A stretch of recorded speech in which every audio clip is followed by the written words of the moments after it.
Good afternoon, YouTubers, and welcome back to my channel. I'm Joseph Magellan, the serial killer's son, the one-take wonder, and one of the most abused people in human history.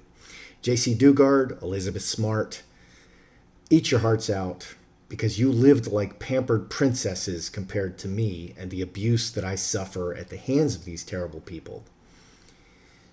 Do you find that offensive? Good. Then watch my video.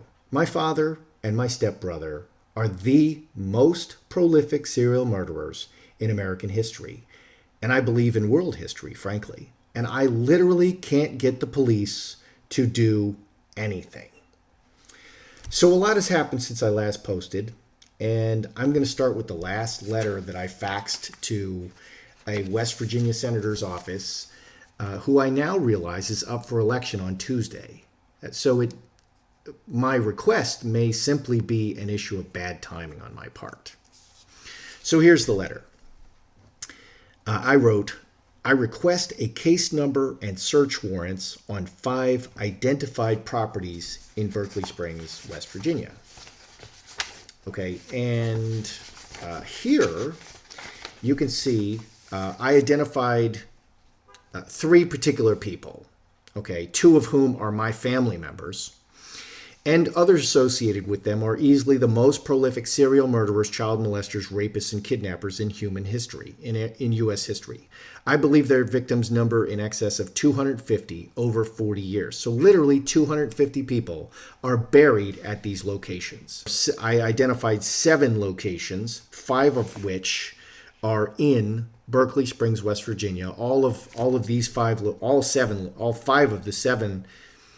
5 of the Berkeley Springs locations, all 5 of those are directly controlled by my family and were specifically controlled by my father, who was the greatest serial killer in U.S. history. Okay, I'm just going to continue to read. There are hundreds of murdered victims buried in 5 locations in Berkeley Springs, West Virginia, and I need help to get the police to issue search warrants. I'm appealing to the senator and the senator's staff. Additional bodies are buried in Maryland and Virginia locations. I am an eyewitness to 47 kidnaps, rapes, tortures, child molestation, shootings, stabbings, bindings, blindings, stuffing in trunks, dog mauling, blowtorch burnings, bleach, acid, and Drano poured into ears, eyes, and wounds. They broke all the bones in the legs and feet. They smashed all the bones in their hands. And I'm also an eyewitness to 1 or more live burials, the NIST engineer, for instance. Some of the victims were kept alive for days. Later victims were kept alive for weeks and months. Many of the events I witnessed occurred at my home in Gaithersburg, Maryland. Okay, who are the murderers? My father and my stepbrother. So my father and my brother are the most prolific murderers. I've been going back and forth with the police and the United States Department of Justice in West Virginia for several months. Back in March, I had a reporter from the Associated Press, quote unquote, looking into this matter. He called all the police agencies relentlessly in Berkeley Springs, Morgan County, and the state police requesting a preliminary walk of the identified properties, preliminary to the issuance of search warrants. Okay, so there was an absolute assumption on the part of the media guy that we were, of course, going to get search warrants because you can't say there's nothing there if there's no search warrants. And so literally this guy, who's an international media guy, was just calling them up and calling every cop in West Virginia and saying, I just want to walk the properties with you. Let's schedule a time and we'll just do a preliminary walk. And then, of course, you're going to issue search warrants and do an official search. Every cop in West Virginia ducked him. Every single one. And he never got any calls back from anyone. And he called me back in frustration. He was just completely stonewalled. And after weeks of this, he finally called me and he said, and I'd been talking to him the whole time anyway, sending him emails and talking to him. And he said to me, his exact words were, you know, I've been doing this for 25 years and this has never happened before, that the police would not call him back, would not respond to his emails or calls. Never, ever, ever. And so what did he do? Instead of, you know, getting all fired up and deciding that he's going to get his feet on those properties and that we're going to get search warrants, he just did the dip. Okay, to use the Jersey Shore language, he just did the dip. He just dipped out, and his phone went off, and his email died.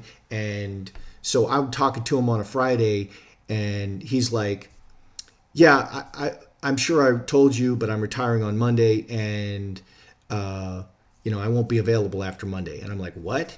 And then he just dipped out and disappeared. To the senator's office in my state requesting that the FBI look into this. Their office did forward my request to the FBI, and it came back with a form letter rejection with literally no name or signature on the letter I received. The letter stated that I'd been appealing to them since 2016, and back then they didn't find any evidence. That's absolutely inaccurate and false, and this is how fake news gets around, because they're an authority and they said something that's absolutely wrong and absolutely false. So anyway, I was appealing to them previously because these same people stole my life savings. I retired at 46. They stole my entire life savings, which was a measly $330,000. Okay, it's not $1 million that I saved. I saved $330,000. They stole a whole lot of it and went down to the Caribbean money laundering jurisdiction. Who? These same people. The female serial killer, and she picked some financial people. Okay, and they, in this form letter, they said, "Oh well, we investigated and we didn't find anything." You didn't investigate anything.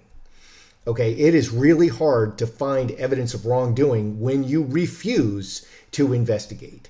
Okay, so I went there for the theft of my entire life savings. They spent 6 months stealing this money. There were 50 to 100 armed home invasions of my home in Prince George's County, Maryland, in College Park, Maryland. I was held hostage. I was raped. I was beaten. All my laptops and cameras were broken and reformatted. There's dozens and dozens of witnesses. I can't get anybody to do anything. Okay, that's what they didn't investigate. That's what the FBI previously did not investigate. Okay, so with regard to this, okay, now someone right now is receiving $3,000 a month in perpetuity of my money. I receive $1,500 a month of my money, and they receive $3,000 a month of my money. So that is the excellent work that the FBI is doing for the people of America, just to be clear. So I also placed calls to all of the Department of Justice prosecutors in West Virginia asking for an investigation. I also called several state's attorneys in West Virginia. I also contacted the corruption hotline in West Virginia. I'll read you the letter for the West Virginia Public Corruption Hotline. And I wrote, "This is the largest public corruption case in U.S. history," and it is. Hundreds of public officials were bribed with this money nationwide and internationally. Literally, they bribed people worldwide. This money was initially stolen in Montgomery County, Maryland, but this corruption reaches deep, wide, and very enduringly into the pockets of countless public officials in West Virginia. Hundreds of murdered victims are buried in 5 locations in Berkeley Springs, West Virginia at the addresses. I've already told you that. The bribery, public corruption, and murders are all one inseparable tapestry of evil, the magnum opus of many monsters well known to me. This fraud is estimated at $1 billion. I know who controls and distributes this stolen money, and they are identified by name. I've even gone to the trouble of identifying exactly who controls this money, in addition to my family members, because who stole it? My family. My father stole this money, and my mother. It's so hard to trace this money. This is the largest RICO in U.S. history and involves many instances of money laundering over a period spanning 40 years. It's money laundering because they have distributed this money to hundreds and hundreds of public officials as scholarship money, okay? And they never check on the back end to see if you ever went to school. It's all quote-unquote scholarship money. They bribed cops in Poland. That's the last place they stole this money. They bribed cops in Puerto Rico. They bribed cops in West Virginia, Maryland, D.C., Virginia, Prince George's County, Montgomery County, Pennsylvania. It's all with this money. It's all traceable. What investigation have you done exactly? Bueller. Bueller. All right, YouTube family, I'm going to wrap it up here since we're already out 10 minutes on this video. In summary, I don't have search warrants. No investigation has been performed. No investigation. My father and my brother, my stepbrother, they murdered all these folks, so I can't imagine how I could possibly know any of this. I'm an eyewitness and I've identified 47 victims. Did they check anything? No! And they're ducking the media. Why? If they're not hiding something, why are they ducking the media? What's really going on? The third primary serial murderer, a female, the only person not directly blood related to me, is pulling strings behind the scenes. Her daddy is an FBI agent. So literally, if you want to be the greatest serial killer, child molester, kidnapper, and spend your life robbing and murdering and stealing, you just need an FBI agent to bail you out every time, and you can literally never be arrested for anything. You can literally assault me in all 50 states with a gun, displaying a false federal agent's badge, and declare universal gun carry, and dear old corrupt dad will just bail you out every time. Heck, why stop there? Why not follow me to 40 countries worldwide and assault me and hire people to assault me and to murder me, and use your fake federal agent's badge and get daddy to bail you out of all those crimes too? Seriously, folks, truth is stranger than fiction. Welcome to my life. Please subscribe to the video, leave a comment and a like. Pick up my books on Amazon for less than the price of a cup of coffee. Help me get the word out, and leave me a positive review on my books. Thank you.